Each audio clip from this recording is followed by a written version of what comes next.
Test cricket cricket का सबसे purest form माना जाता है। कहा जाता है कि अगर किसी प्लेयर के असली टैलेंट को जानना हो तो उसे टेस्ट फॉर्मेट में खिलाना चाहिए। यूं तो टेस्ट फॉर्मेट में आज तक इतिहास में कई सारे लेजेंडरी क्रिकेटर्स ने एक से बढ़कर एक रिकॉर्ड बनाए हैं और लगभग हर दशक में ऐसे प्लेयर जरूर आते हैं जो अपनी बैटिंग टेक्निक और टेम्परामेंट से टेस्ट क्रिकेट को और भी खूबसूरत बनाते हैं। और इसी तरह पिछले 10 सालों में ऐसे ही 4 प्लेयर्स ने अपनी शानदार बैटिंग से टेस्ट फॉर्मेट पर राज करा है। यस, मैं बात कर रहा हूँ विराट कोहली, स्टीव स्मिथ, जो रूट और केन विलियमसन के क्लब फैब 4 के बारे में। इन 4 लोगों के क्लब ने पिछले 10 सालों में न जाने कितने ही रिकॉर्ड्स बनाए और तोड़े हैं। ये चारों ही प्लेयर्स अपने आप में काफी टैलेंटेड हैं और अपनी अपनी कंट्री के सबसे इम्पोर्टेंट प्लेयर हैं। मगर कहा जाता है ना, जहाँ कंपटीशन तगड़ा होता है वहाँ पर कंपैरिजन तो होना ही है और फैब 4 के केस में भी कुछ ऐसा ही होता है। इन चारों के फैंस आए दिन आपस में लड़ते रहते हैं। कोई केन विलियमसन को रूट से बेटर मानता है तो कोई स्मिथ को कोहली से। मगर आज भी हर क्रिकेट फैन के दिमाग में बस एक ही सवाल आता है कि आखिर इन चारों में से सबसे बेस्ट टेस्ट बैट्समैन कौन है। तो चलिए आज हम इसी सवाल पर से पर्दा उठाएंगे और ये जानेंगे कि आखिर फैब 4 में से सबसे टैलेंटेड प्लेयर कौन है। ये वीडियो काफी इंटरेस्टिंग होने वाली है क्योंकि हम इसमें इनका पीक, इनका डेब्यू, इनका डाउनफॉल, इनका कंपैरिजन सभी कुछ देखेंगे। इसीलिए इस वीडियो को बिल्कुल ही लास्ट तक देखना।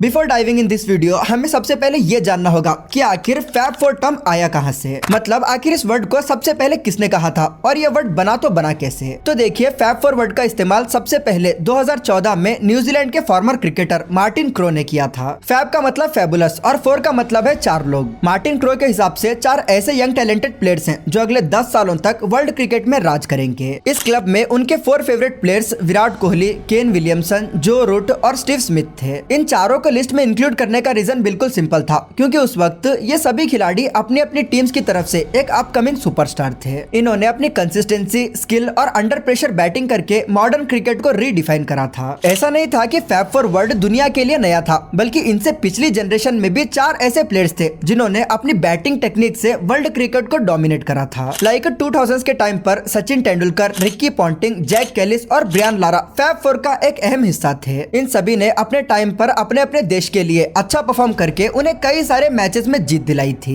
बट 2013 तक आते आते ये सभी प्लेयर्स अपने करियर के एंडिंग पर थे और कुछ ने तो रिटायरमेंट ले भी लिया था। और इसी टाइम पर, मतलब कि इसी पीरियड में कुछ यंग टैलेंटेड प्लेयर्स ने डेब्यू करा था। जैसे 2010 में ऑस्ट्रेलिया की तरफ से स्टीव स्मिथ, जो कि शेन वॉर्न की रिप्लेसमेंट के तौर पर आए थे। न्यूजीलैंड से केन विलियमसन, इंग्लैंड से जो रूट और इंडिया से विराट कोहली, इन चारों ही प्लेयर्स ने अपना डेब्यू करा था। इन चारों ही प्लेयर्स ने काफी कम टाइम में अपने हार्डवर्क से अपनी एक अलग पहचान बना ली थी। इनफैक्ट 2014 से लेकर 2019 तक पूरी दुनिया ने इन चारों प्लेयर्स का प्राइम देखा। अगर हम 2014 से 2019 तक इन सभी के स्टैट्स देखें तो चारों ही प्लेयर्स ने इस पीरियड में 50 प्लस की एवरेज से बैटिंग करी थी। इन चारों के अलावा इस पीरियड में सिर्फ वार्नर ही एक अकेले ऐसे प्लेयर थे जिन्होंने 50 प्लस की एवरेज से बैटिंग करी हो। 2014 से 2019 के बीच स्टीव स्मिथ ने 56 मैचेस में 72 की एवरेज से 6100 से ज्यादा रन मारे थे। वहीं विराट कोहली ने 62 मैचेस में 58 की एवरेज से 5600 से ज्यादा रन मारे थे, जबकि जो रूट ने 74 मैचेस में 50 की एवरेज से 6400 रन मारे थे। एंड केन विलियमसन इस लिस्ट में सबसे नीचे थे जिन्होंने 49 मैचेस में 61 की शानदार एवरेज से 4500 रन मारे थे। ये स्टैट्स देखकर कहीं ना कहीं हमें एक चीज तो साफ साफ पता चल रही है कि इस पॉइंट पर इन सभी प्लेयर्स के रन कहीं ना कहीं आसपास ही थे। पर जब हम इसी पीरियड में इनकी सेंचुरीज देखेंगे तो इसमें सभी प्लेयर्स के हंड्रेड्स के बीच काफी डिफरेंस है। लाइक दिसंबर 2019 तक विराट कोहली 27 सेंचुरीज के साथ इस लिस्ट में बिल्कुल टॉप पर थे। वहीं पर स्टीव स्मिथ की सेंचुरीज 26 थी और केन विलियमसन 21 सेंचुरीज के साथ इस लिस्ट में थर्ड थे। और अगर हम रूट की बात करें तो वे सिर्फ 17 सेंचुरीज के साथ इस लिस्ट में बिल्कुल ही लास्ट थे। अब अगर उस टाइम पर मुझे कोई आकर कहता कि आने वाले समय में जो रूट विराट कोहली के रिकॉर्ड को तोड़ देंगे तो मैं उनका कभी भी यकीन नहीं करता। इनफैक्ट 2019 तक हर कोई यही मान रहा था कि विराट कोहली आगे जाकर सचिन तेंदुलकर के मोस्ट टेस्ट रन के रिकॉर्ड को आराम से तोड़ देंगे। ऐसा मानते भी क्यों ना, क्योंकि विराट कोहली अपने प्राइम में टोटल बीस्ट थे। एंड मैं बहुत ही जल्द विराट कोहली के प्राइम पर एक पूरी डेडिकेटेड वीडियो भी लाने वाला हूँ। एनीवेज, क्रिकेट एक अनप्रेडिक्टेबल गेम है जिसमें कब क्या हो ये कोई नहीं जानता और आगे फैब 4 के साथ भी कुछ ऐसा ही होने वाला था। अब 2021 से ये क्लब पूरी तरह बदलने वाला था। अब तक फैब 4 की लिस्ट को जो बंदा लीड कर रहा था, अब बहुत ही जल्द उसके करियर का सबसे वर्स्ट फेस उसकी लाइफ में आने वाला था। विराट कोहली, जो इस पॉइंट पर सचिन तेंदुलकर के रिकॉर्ड को तोड़ने के सबसे फ्रंट रनर थे, अब उनके साथ कुछ ऐसा होने वाला वाला था जिसकी किसी ने कल्पना भी नहीं करी थी। एक्चुअली 2021 में विराट कोहली का डाउनफॉल स्टार्ट हो चुका था। फॉर्म मानो इतना बुरा कि दुनिया के सबसे बेस्ट बैट्समैन बैटिंग करना ही भूल चुके थे। अगले 3 सालों तक विराट कोहली के बैट से एक भी सेंचुरी नहीं आती। इनफैक्ट 2022 में तो इनका बैटिंग एवरेज टेस्ट फॉर्मेट में केवल 26 का था। वहीं पर दूसरी तरफ जो रूट जो कि फैब 4 की लिस्ट में सबसे नीचे थे, अब उनका असली प्राइम आने वाला था। 2021 के साल को अगर ऑफिशियली रूट ईयर कहा जाए तो मेरे हिसाब से कुछ भी गलत नहीं होगा। इस साल इन्होंने 29 इनिंग्स में 1700 रन मारे, जो कि इस साल किसी भी प्लेयर द्वारा सबसे ज्यादा रन थे, जिसमें इनकी 6 सेंचुरीज और 5 हाफ सेंचुरीज शामिल थी। 2021 से लेकर 2024 तक at the time I am recording this video सिर्फ 4 सालों में जो रूट ने 19 सेंचुरीज मारी हैं, जबकि इसी पीरियड में विराट कोहली ने 3, स्टीव स्मिथ ने 6 और केन विलियमसन ने 9 सेंचुरीज मारी हैं। जस्ट फॉर रेफरेंस 2021 से लेकर 2024 तक जो रूट ने जितनी सेंचुरीज मारी हैं, उतनी तो फैब 4 के बाकी 3 मेंबर्स ने कंबाइंड भी नहीं मारी। हालांकि हम ये बात भी नहीं भुला सकते कि इंग्लैंड बाकी कंट्रीज के मुकाबले टेस्ट मैचेस ज्यादा खेलती है, पर हम ये फैक्ट भी डिनाई नहीं कर सकते कि जो रूट ने अपनी सभी अपॉर्चुनिटीज को काफी सही से कैपिटलाइज करा है। 2021 की शुरुआत में जो कोहली 27 सेंचुरीज के साथ इस लिस्ट में बिल्कुल टॉप पर थे, अब वही कोहली इस लिस्ट में बिल्कुल बॉटम पर हैं। एज ऑफ नाउ रूट ने 151 मैचेस में ऑलमोस्ट 51 की एवरेज से इन्होंने 12,800 रन बनाए हैं, जिसमें इनके नाम 36 सेंचुरीज हैं। नेक्स्ट विलियमसन ने 104 मैचेस में 54 की एवरेज से 9,000 रन बनाए हैं, जिसमें इनके नाम 32 सेंचुरीज हैं। देन थर्ड पर स्टीव स्मिथ 111 मैचेस में 9,700 run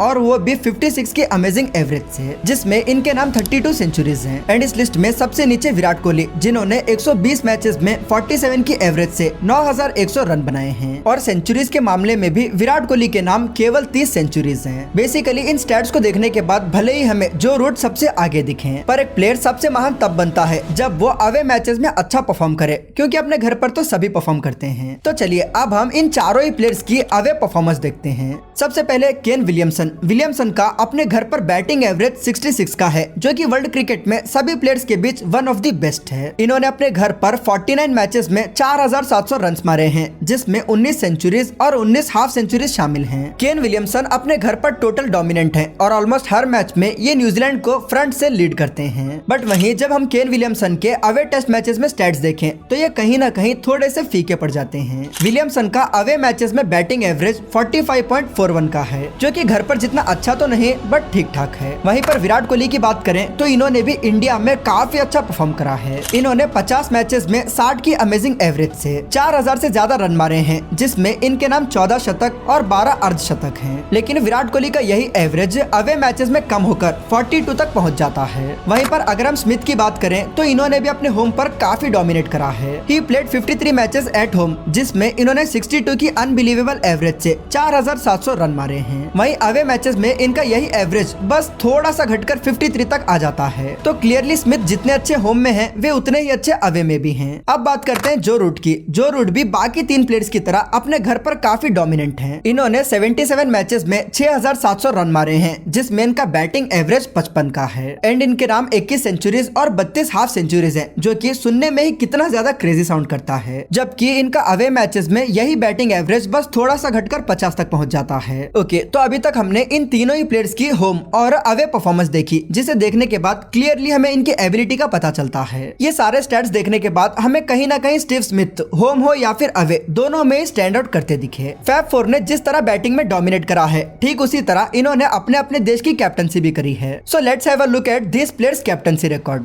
starting with Kane Williamson ने 40 मैचेस में न्यूजीलैंड की कैप्टनसी करी, जिसमें इन्हें 22 जीत और 10 हार मिली एंड इनका विन रेट 55 का है। वहीं पर स्टीव स्मिथ ने 38 मैचेस में ऑस्ट्रेलिया की कैप्टनसी करी, जिसमें इन्हें 21 जीत और 10 हार मिली एंड इनका एज कैप्टन विन परसेंटेज 55 का है। फैब 4 में सबसे वर्स्ट कैप्टनसी रिकॉर्ड जो रूट का है। रूट ने 64 मैचेस में इंग्लैंड की कैप्टनसी करी, जिसमें इन्हें 27 जीत और 26 हार मिली एंड इनका विन परसेंटेज एज कैप्टन बस 42 का है। अब फाइनली बात करते हैं विराट कोहली की। कोहली ना सिर्फ फैब 4 के बल्कि पूरी दुनिया के one of the best test captain हैं। विराट ने 68 मैचेस में इंडिया की कैप्टनसी करी, जिसमें इन्हें 40 जीत और 17 हार का सामना करना पड़ा and as captain Virat Kohli का विन रेट सबसे बेस्ट यानी कि 58.82 का है। आर्ग्यूबली हम विराट कोहली को फैब 4 के सबसे बेस्ट कैप्टन बोल सकते हैं, बट हमें यह भी नहीं भूलना चाहिए कि केन विलियमसन ने भी न्यूजीलैंड को WTC चैंपियन बनाया है। सो व्हाट्स नाउ, हमें अभी भी वो सवाल का जवाब नहीं मिला कि आखिर इन चारों में से सबसे बेस्ट कौन है। टू बी ऑनेस्ट, इन चारों को आपस में कंपेयर करना मेरे ओपिनियन में बिल्कुल ही नासमझी होगी, क्योंकि जब हम टेस्ट क्रिकेट से हटकर थोड़ा सा व्हाइट बॉल की तरफ देखेंगे